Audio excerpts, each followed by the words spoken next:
The deep dive is back, and today we are unpacking a really powerful set of reflections.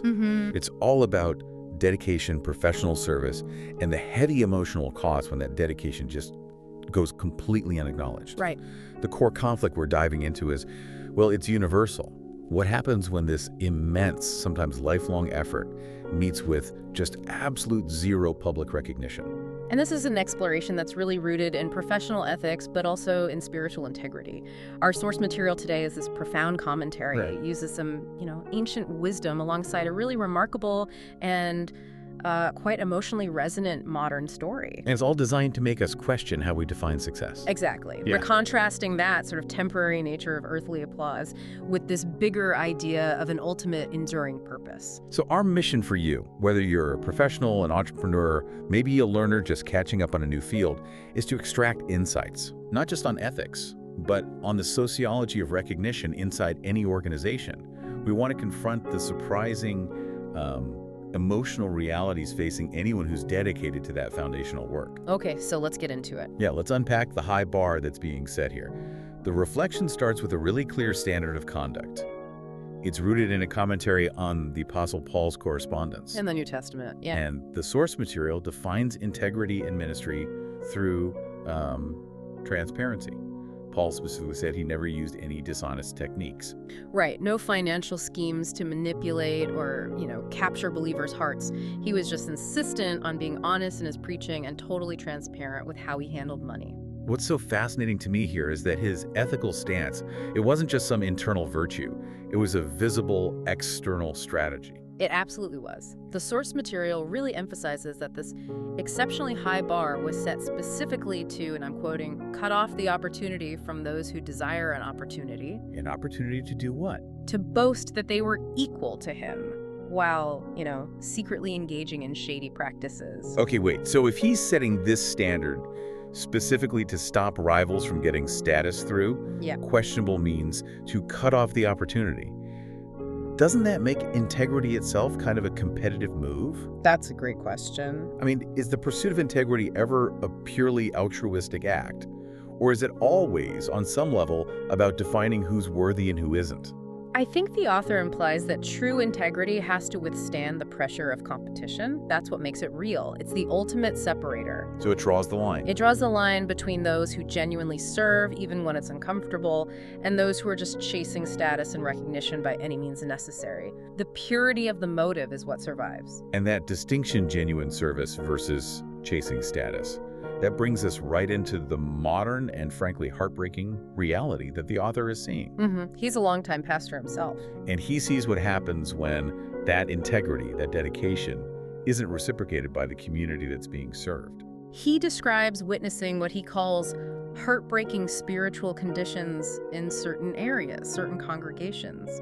And he uses very specific language to highlight this huge disparity that loyal foundational leaders are facing. Let's put this into universal terms. Think about the person in your own organization who's the glue. Right. The dedicated middle manager keeping the engine running, or the researcher who does all the grunt work on data collection, the teacher spending their weekend on curriculum. Yes. The author describes these loyal pastors just sacrificing their own resources, their families, their careers, all for institutional growth. And the really shocking part is the reward structure.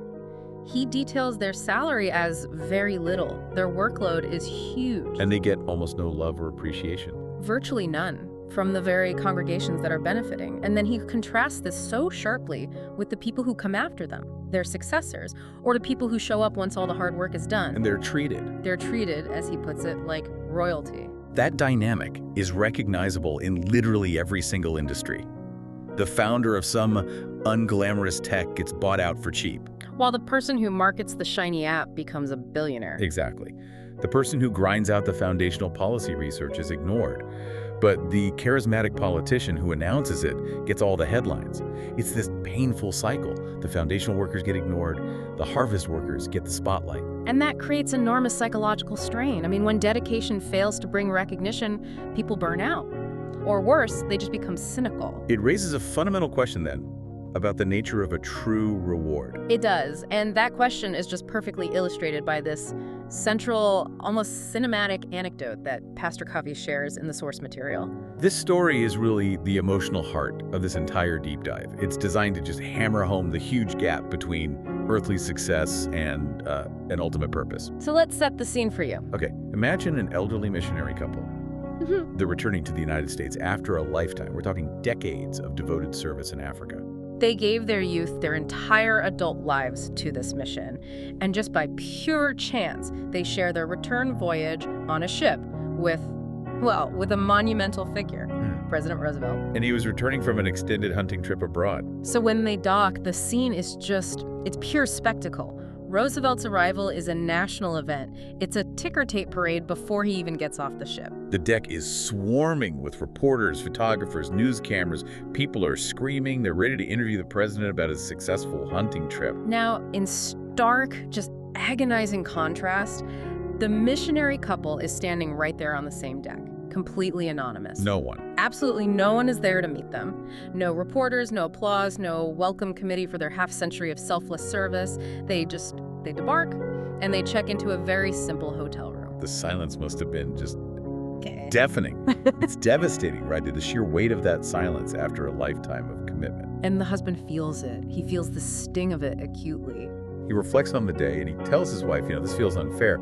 He says, look, the president goes out hunting and gets a national welcome, but we dedicate our entire lives to serving Christ in Africa, and nobody even knew we arrived. And this is the moment of crisis. It's that temptation to give in to envy, to bitterness over the lack of earthly reward. But the wife?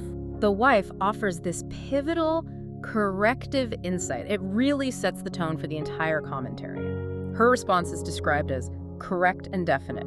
She just says this: "We have not yet returned to our true heavenly home." And this is where the deep dive gets really interesting. Because that small, profound comment, it completely redefines what success looks like, regardless of your personal faith structure. The author had previously laid out 5 different definitions of home that we all identify with in our lives. Right, we define home on 5 levels. First, there's our body, the immediate space we inhabit. Second is our family. Third is our nation, which asks for our loyalty. Fourth, our local church or community group.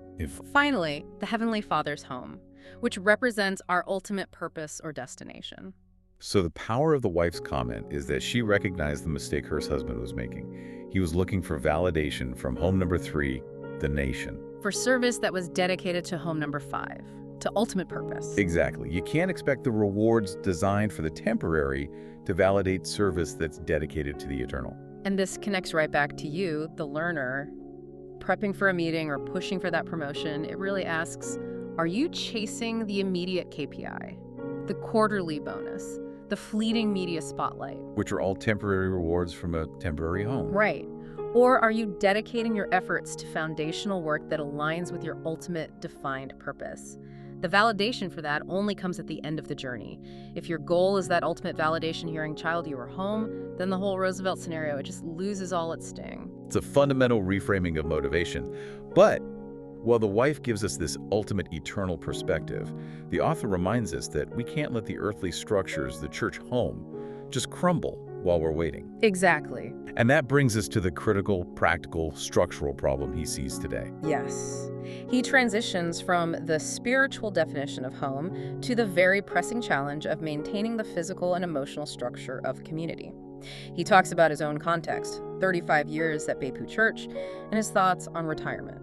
He's at an age where he could retire, he's able to, but he expresses this deep sense of responsibility to keep serving until the mandatory age limit.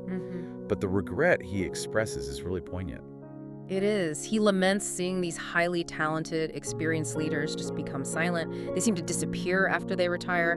He notes that their accumulated gifts, their institutional memory, all their experience, it could still contribute in ways that sheer youthful energy just can't. That wisdom is just lost. Simply lost. And this leads us to a crucial data point.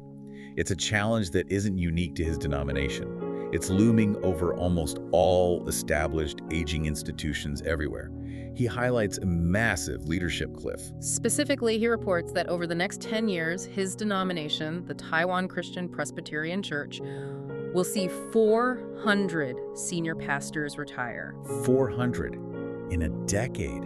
That's an enormous drain of institutional memory. It is. And if we look at the talent pipeline, what's the inflow like? The inflow is starkly low. Only 20 to 30 young ministers graduate from seminaries annually. 20 to 30. That's it. So even if every single one of those graduates stays in the system and is immediately successful, the denomination is facing a net deficit of at least 10 experienced ministers every single year. And that gap just gets wider and wider. That's not just a statistic. That's 400 people with wisdom, history, and deep personal connections walking out the door. What does that mean for the future of the church structure? What happens when all that disappears? Well, the author's prognosis is that the future structure will inevitably change. You'll see, 3 to 5 churches having to watch over the same congregation, likely through technology, the internet, to deliver the core information. But he really stresses that this shift fundamentally changes the personal shepherding relationship. Because the church, for it to feel like a warm home, it needs that intimate one-on-one long-term relationship. And he's crystal clear about this. AI cannot handle that essential human shepherding relationship. Nope. The warmth, the genuine care, the counsel that's rooted in decades of wisdom, that's where technology just hits a hard limit. The crisis isn't just about manpower, it's about losing human capital and, the degradation of the community's emotional infrastructure. That human element, that foundational shepherding, it just can't be outsourced. It can't. So we wrap up this deep dive pretty much where we started, with that high standard of integrity and the choice between seeking earthly opportunity and serving with genuine, unacknowledged dedication. The dedication of the ignored pastor, the sacrifice of that missionary couple, the ethical standard of Paul, they all point to the same truth. That home needs warmth, and that warmth requires genuine, often difficult, human shepherding. And our sources leave us with a final challenge, one for you to think about in your own professional and personal life. The author asks, in what areas do your foundational efforts serve others, often silently? And how do you personally respond when that service goes unrecognized? Right.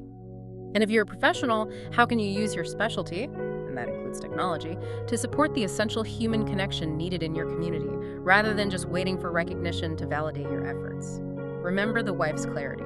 Ultimate validation is waiting for you at your true home. In a world that can feel pretty cold and unrecognizing, the source expresses this hope that grace, peace, and joy are still with us. Go out and find ways to share that human warmth today.